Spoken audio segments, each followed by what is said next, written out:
सहारा enterprises तुमच्या स्वप्नातली गाडी आता कमी किमतीत. इचलकरंजी शहरालगत असलेल्या कबनूर चंदूर रोडवर कोन्नूर पार्कमधल्या सहारा एंटरप्राइजेस इथं पश्चिम महाराष्ट्रातली विविध बँका आणि फायनान्स कंपन्यांनी जप्त केलेल्या जुन्या दुचाकी आणि चारचाकी गाड्यांची विक्री केली जाते. शोरूम किमतीपेक्षा 25 ते 50% कमी दरात, उत्तम स्थितीत आणि संपूर्ण कागदपत्रांसह त्वरित डिलिव्हरी. दुचाकी 20,000 पासून पुढं तर चारचाकी 50,000 पासून पुढं. आपल्या पसंतीची कार किंवा बाईक आता अगदी परवडणाऱ्या दरात घेऊन जा. विश्वास, पारदर्शक व्यवहार आणि उत्तम सेवा हेच आमचं वैशिष्ट्य. पत्ता Konnur park, Kabnur Chandur road, Ichalkaranji. Proprietor Rajubhai Aajgar. संपर्क 8055810910 आणि 9860785786. सहारा एंटरप्राइजेस, दर्जा, विश्वास आणि बचत यांचं परिपूर्ण ठिकाण.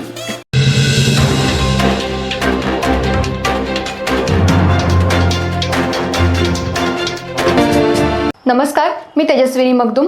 एम मराठीमध्ये आपल्या सर्वांचं स्वागत आहे. पाहूयात ठळक घडामोडी. इचलकरंजी महानगरपालिकेची सार्वत्रिक निवडणूक पार पडत असताना पोलिसांनी चांगलीच कंबर कसली आहे.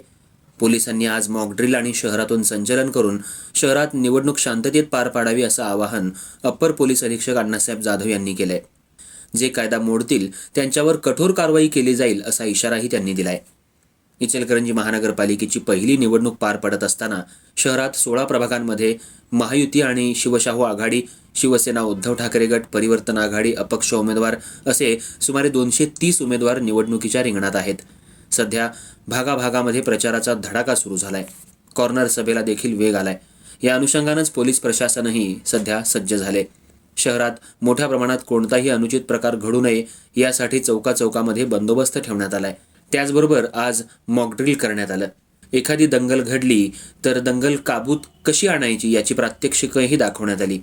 एखाद्या ठिकाणी दंगल झाली तर त्या ठिकाणी फायर ब्रिगेडच्या माध्यमातून आंदोलकांवर पाण्याचा फवारा मारून शांत राहण्याचं आवाहनही करण्यात आलं. त्यानंतर यावेळी अश्रुधुराच्या नळकांड्याही फोडण्यात आल्या. त्याचबरोबर परिस्थिती अत्यंत बिघडली तर आंदोलकांवर गोळीबार करण्याचा इशाराही देण्यात आला होता आणि गोळीबार करण्यातही आला.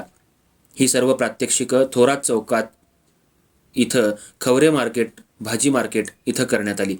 त्याचबरोबर शहरातून थोरात चौक ते श्री शंभूतीर्थ ते श्री शिवतीर्थपर्यंत संचलन करण्यात आलं. यावेळी एक अप्पर पोलीस अधीक्षक, एक उपविभागीय पोलीस अधीक्षक, 4ही पोलीस ठाण्याचे पोलीस निरीक्षक, सहाय्यक पोलीस निरीक्षक, त्याचबरोबर पोलीस उपनिरीक्षक आणि पोलीस कर्मचारी, होमगार्ड, महापालिका अग्निशमन दलाचे जवान, वाहन चालक पोपट भांगरे, फायरमन प्रेम गागडे, दशरथ जाधव हे या संचलनामध्ये सामील झाले होते. निवडणुकीच्या अनुषंगानं जे कोणी शहरात कायदा सुव्यवस्था बिघडवतील त्यांच्यावर कठोर कारवाईचा इशारा अप्पर पोलीस अधीक्षक अण्णासाहेब जाधव यांनी दिलाय. यावेळी अप्पर पोलीस अधीक्षक अण्णासाहेब जाधव, उपविभागीय पोलीस अधीक्षक विक्रांत गायकवाड, पोलीस निरीक्षक शिवाजी गायकवाड, सचिन सूर्यवंशी, महेश चव्हाण यांच्यासह पोलीस कर्मचारी, होमगार्ड मोठ्या संख्येनं उपस्थित होते.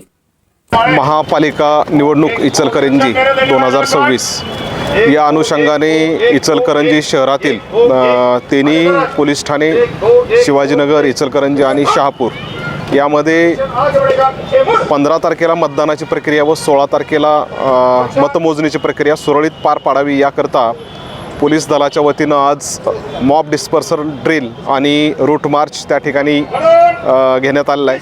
आणि यामध्ये पोलीस विभागातील सर्व अधिकारी, अंमलदार या ठिकाणी उपस्थित राहून प्रत्येकाने या ठिकाणी सराव केलेला आहे. आणि पोलीस दल अशा अचानक वेळी उद्भवणाऱ्या कुठल्याही प्रसंगासाठी पूर्णपणे सज्ज आहे. इचलकरंजी महापालिका निवडणूक शांततेच्या वातावरणात पार पाडावी याकरता पोलीस दलाची पूर्णपणे तयारी आहे, हे या मॉब डिस्पर्सल ड्रिलमधून त्या ठिकाणी दिसून आलेलं आहे. आणि मी नागरिकांना देखील आवाहन करतो की सदरची मतदान प्रक्रिया जी आहे त्यामध्ये आपण सर्वांनी सहभागी होऊन हे शांततेमध्ये पार पाडेल याकरता प्रशासनाला आपल्या वतीनं सहकार्य करावं. जय हिंद. जर कायदा मोडत असेल त्याच्यावर कारवाईचा बडगा कसा असेल? जे रेकॉर्डवरील गुन्हेगार आहेत अशा अनेक गुन्हेगारांना त्या ठिकाणी शहरातून हद्दपार करण्यात आलेला आहे. काहींना त्या ठिकाणी 5 दिवसांकरता इचलकरंजी महापालिकेच्या हद्दीतून बाहेर काढण्यात आलेलं आहे.